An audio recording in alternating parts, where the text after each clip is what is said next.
Hello everyone, my name is Bablu Kumar Dhakar, MSc CS final year student, VMU Kota.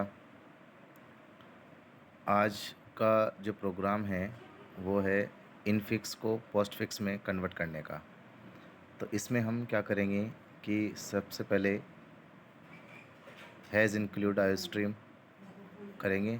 इसमें क्या होता है कि आई स्ट्रीम नाम की इस आई स्ट्रीम में जो भी हम लोग बाय डिफ़ॉल्ट वेरिएबल और ये यूज़ करेंगे उसका जो डेफिनेशन होगी वो आई स्ट्रीम नाम की डायरेक्टरी में सेव होगी। तो वहाँ से हम लोग एक्सेस को करेंगे जो इंक्लूड नाम के फ़ोल्डर में सेव होती हैं। ऐसे ही स्टैक होता है, स्टैक के जो भी हम वेरिएबल्स यूज़ कर रहे हैं इसके अंतर्गत उसकी इन्फॉर्मेशन उसके जो डेफिनेशन है वो स्टैक में नाम के एक जो हमारे डायरेक्टरी बनी हुई है इंक्लूड नाम के फ़ोल्डर में, वहाँ से हम लोग इसको एक्सेस करेंगे। ऐसे ही स्ट्रिंग है और हम इसमें एक क्लास बनाएंगे इनफिक्स टू पोस्ट फिक्स नाम की, जिसके अंतर्गत पब्लिक एक्सेस फायर होगा। और इसमें स्ट्रिंग करके हम लोग एक इनफिक्स नाम का एक वेरिएबल यूज़ करेंगे, जिसमें एक प्रेसिडेंसी नाम का एक फंक्शन बनाएंगे हम लोग, जिसमें ओपी नाम का एक वेरिएबल होगा जो कैरेक्टर टाइप का होगा।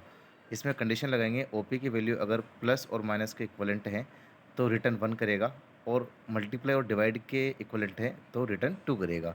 ऐसे ही अगर पावर के हैं तो रिटर्न 3 करेगा, और अगर इसमें कोई नहीं है तो रिटर्न 0 कर देगा। वैसे ही हम लोग एक फंक्शन और बनाएंगे इनफिक्स टू पोस्ट फिक्स का, जिसमें इनफिक्स नाम का जो वेरिएबल होगा वो स्ट्रिंग टाइप का होगा। इसके अंतर्गत हम लोग क्या करेंगे कि स्टैक केयर और एसटी और string postfix is equal to, इसमें फॉर लूप लगाएंगे। जो फॉर लूप जो है वो 0 से लेकर इनफिक्स डॉट लेंथ तक चलेगा और आई प्लस प्लस होता जाएगा। वैसे char C is equal to क्या होगा इनफिक्स, ठीक है। इसमें इफ़ करके और इज एल नाम करके सी नाम का एक वेरिएबल होगा, पोस्ट प्लस इक्वल टू सी, और ऐसे हम लोग एस टी डॉट पुश कर देंगे। और एल्स इफ में सी इक्वल टू किसके पैरेंथेसिस के इक्वलेंट होगा, तो वाइल में एक कंडीशन लगेगी एस टी डॉट स्टॉप की। उसके बाद में हम लोग एल्स में कंडीशन लगाएंगे while S T dot not equal to S T dot empty precedence C is less than equal to precedence T dot top, ठीक है।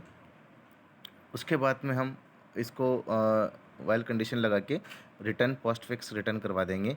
और मेन फंक्शन के अंतर्गत हम एंटर स्ट्रिंग करेंगे, एंटर स्ट्रिंग इनफिक्स, और उसके बाद आई पी डॉट इनफिक्स को हम लोग एक्सेस कर लेंगे। उसके बाद में पोस्ट फिक्स एक्सप्रेशन करेंगे, एंटर करेंगे पोस्ट फिक्स एक्सप्रेशन, तो I P dot infix to postfix नाम का जो फंक्शन बनाया था उसको डायरेक्टली ये कॉल करेगा और इनफिक्स की वैल्यू वहाँ पर चली जाएगी।